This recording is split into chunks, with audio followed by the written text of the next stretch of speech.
大家好，我是老孙。今天我们继续使用 GPT-Surface 来进行声音克隆。上一个视频我演示了从声音的处理到训练，一直到最后推理的一个全过程。但当时有两个部分没有详细的说，一个就是 UVR 人声分离这一部分，另外一个部分是 ASR 中文处理这部分，也就是文字生成之后校对工具的使用。这两部分我没有进行详细的说明。今天呢，我们再通过一个具体的事例把这两部分详细的讲解一下。上个视频已经讲解过的呢，我就不再强调了，包括这个项目的介绍，它的一个流程。如果大家想看的话，可以去看我之前那个视频。那我们现在开始。今天我为大家带来的素材呢，是来自于《不能承受生命之轻》当中的一段录音。它的朗读者是喜马拉雅的一位主播，叫做苍国走天涯。他当年在喜马拉雅读完了全本的《不能承受生命之轻》，但后来因为各种原因被下架了。永恒轮回是一种神秘的想法，尼采曾用它让不少哲学家陷入窘境。想想吧，有朝一日，一切都将以我们经历过的方式再现。之所以找这个音频，是因为这个音频是有一个背景音乐的，我们就用这个音频来演示一下如何将人声和背景音乐分离。首先我们打开这个 UVR5 的界面。打开之后这有一个项目的说明。我们如果有时间的话，大家可以自己看一下，就讲了这几个模型。如果你是处理的什么声音的话，用哪一个模型比较好？因为现在我们只是我的例子里面，我们处理的是一个电子书，然后配的是一个背景音乐。那我们用这个模型里面的，就用这个 HP2 是完全够用的。然后这里呢是写上我们的素材的路径，你也可以通过这个下面这个地方可以选上这个文件，点打开也行，效果是一样的。然后这个两个文件夹的路径是最后生成的，会在这个里面。然后这个导出文件我们选一个 WAV 吧，然后就转换就可以了。因为这个素材只有3分钟，所以我们在这个集成的这个工具里面完全可以完全没问题，可以正常生成。如果你的素材很长的话，在这个集成工具里面可能会出错，那你就可以去用UVR5 那个客户端，用它来生成。比如说我现在这个我的计算机上也装了这个客户端，这是一个开源工具，大家可以自己去下载下来。然后其实是一样的，它这边也是一些模型，你可以选择，比如说我们刚才用的这个 HP2 就在这个里面，然后可以选针对于不同的声音，你是音乐呀，还是简单的一些背景乐呀，就可以用不同的模型来有针对性的处理声音。因为我们这个比较简单，所以就不需要用这个客户端也能处理得很好。现在我们就得到了两个文件，一个是背景乐，一个是人声，我们可以听一下。永恒轮回是一种神秘的想法，这个就已经尼采曾用它让不少哲学家陷入窘境。没有想想吧，背景乐有朝一日，一切都将以我们经历过的方式再现，而且然后这个呢就是背景音乐。我们也可以打开你的像 Audition， 我们把它拿过来，你看一下波形也能看出来。命一旦永远消逝，便不再回复。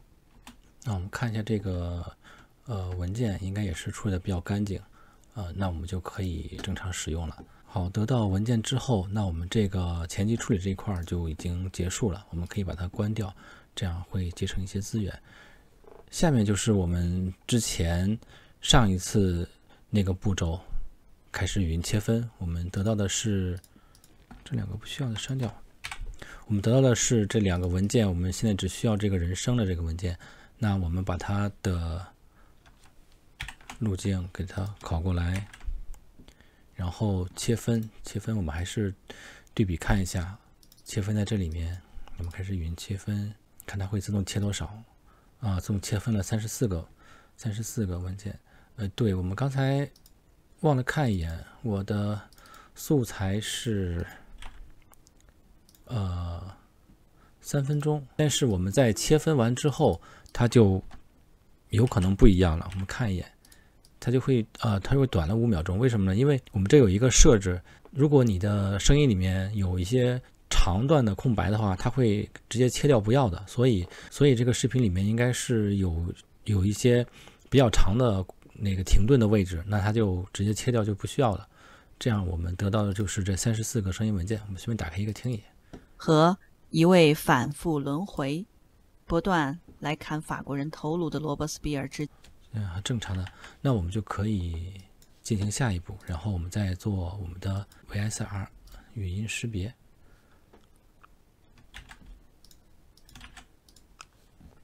我们会在 VSR 的文件夹中得到这个类似文件，34个文件应该也很快。好，完成了，看一眼。好，34个文件。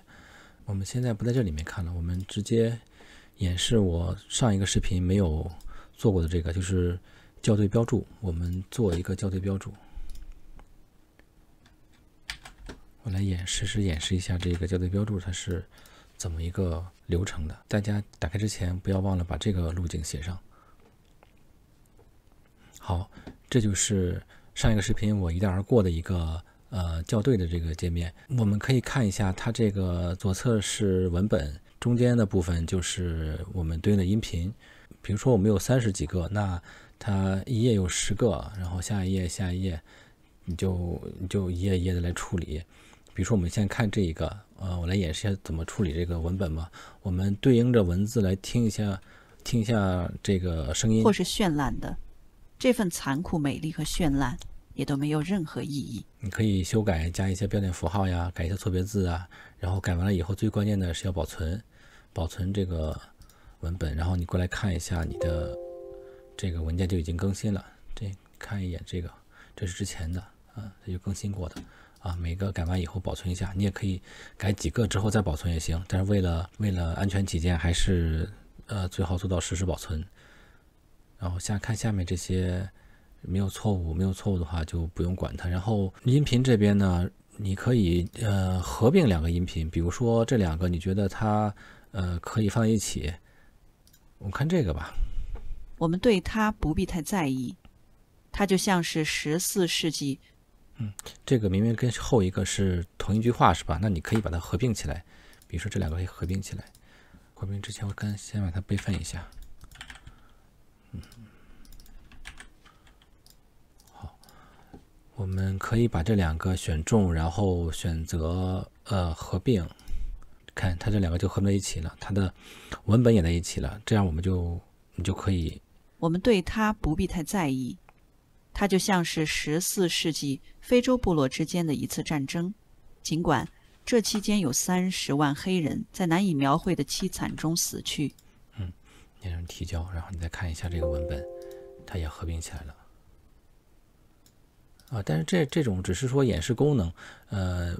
我们既然能切成2个的话，那就没有必要把它给合成一个，对吧？所以我们一般不会用这个合并，除非它特别少的文字，你可以把它合并起来。然后再说一下如何把它切分吧。切分呢，就是你把它调到，比如说你想调到，我们对它不必太在意，它就像是14世纪非洲部落之间的一次战争。到这个位置你要把它给切开，也是选中这个文件，然后呢你需要在这个里面找到第7秒钟，然后去切。所以我觉得在这个工具里面，这个切分并不是很好用，因为你很难把握那个时间点。如果语速比较快的话，你卡在这一秒上，你可能会把某一个字给切掉。我们现在试一下这个怎么样吧。我们把它切开，听一下。我们对它不必太在意，它就像是14世纪非洲部落之间的一次战争。还算可以，尽管因为这个声音的语速是比较慢的，所以还是行的。如果语速快的话，就很难掌握。切完之后，你还需要手动把这个文本再整理一下。尽管对这就是这个校对标注这个工具的使用。我觉得校对文字还是可以用一下。如果数据量不大的话。但是在合并呢，基本上用的概率很小，然后切分呢又不是很精确，所以大家还是看自己情况吧。然后这个没有问题，我们还是需要保存一下，然后你就可以关掉它了，然后把它关掉，我们就可以进行下一步了。然后我们还是把这个我们的文件拷回来，好，用我们之前的文件嘛，然后就可以进行下一步了。下一步就是我们的数据集的一些处理。我们再打过来，我们取一个名字叫轻重吧。然后文件 list 文件是这一个，然后训练集的文件是这一个。然后就是下面这个3步，我们今天就用一个一键3连来实现吧。开始，我们看着这个终端，也看着这个文件夹，得进来。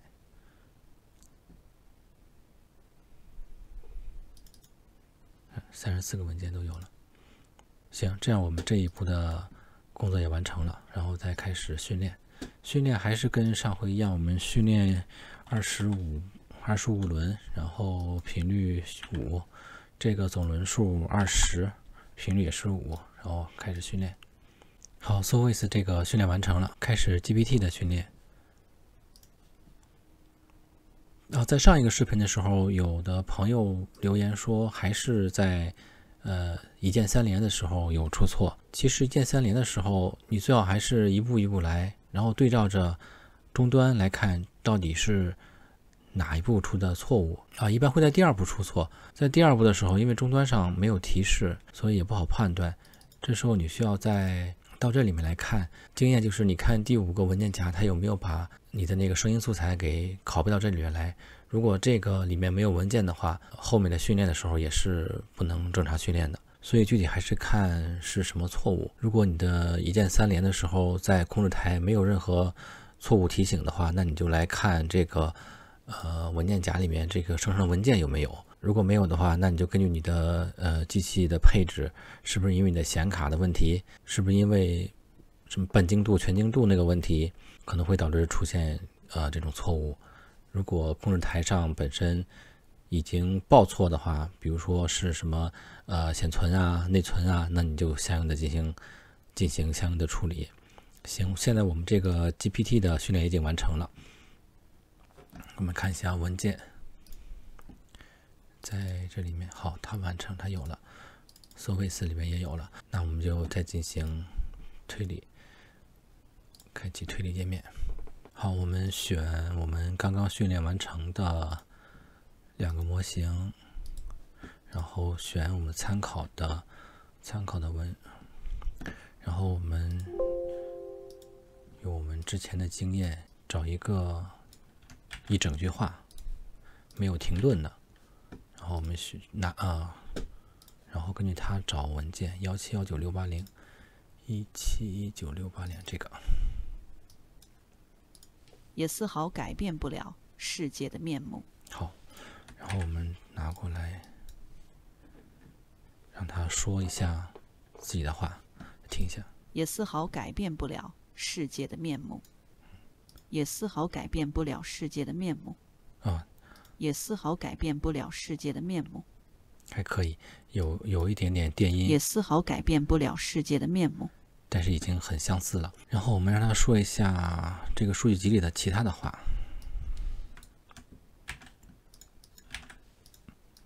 这个应该也不需要切吧。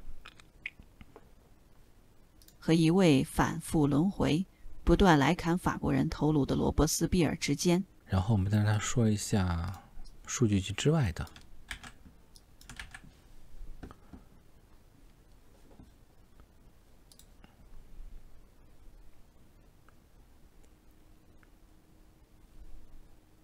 这同样是出自《不能承受生命之轻》当中的文字，我们听一下。永恒轮回之说从反面肯定了生命一旦永远消失，便不再回复，似影子一般，有无分量，位灭先亡，即使它是残酷、美丽，或是绚烂的，这份残酷、美丽和绚烂也都没有任何意义。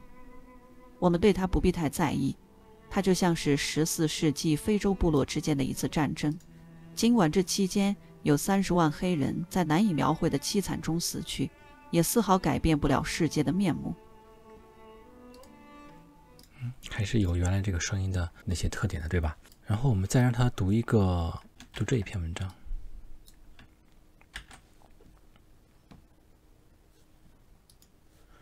读一下《永恒的边缘》这篇文章里面的一段文字。这个文字比较多，所以生成的比较长，时间长一些。今天的视频也就这样吧，有什么问题大家可以留言，我们互相讨论。加斯帕·莫里在军队里待了2年，1年在军队里受训，1年在越南打仗。1968年1月，他没受什么伤就复原了。他觉得自己很幸运，黛西·威廉姆斯付钱给他买机票，让他飞回伦敦探望家人。加斯帕的姐姐安娜已经当上了罗莉出版社的编辑主任。安娜最终嫁给了汉克·雷明顿。事实证明，汉克比任何摇滚乐明星都更专情。彼得大街的房子出奇的安静，孩子们都搬出去住了，只剩下劳埃德和黛西老2口还住在那儿。劳埃德是工党政府的部长，基本上不着家。艾瑟尔这年1月刚去世，他的葬礼在加斯帕飞回纽约的几小时前举行了。葬礼仪式在阿尔德盖特区加略山福音堂进行。50年前，他和伯尼·莱克维兹也是在此完婚的。那时正值一战，他弟弟比利和不计其数像比利一样的年轻人在冻僵的战壕里奋勇作战。木头搭的小教堂能坐100来个凭吊者，后面能站20-30人。但出现在福音堂见艾瑟尔最后一面的足有1000多人，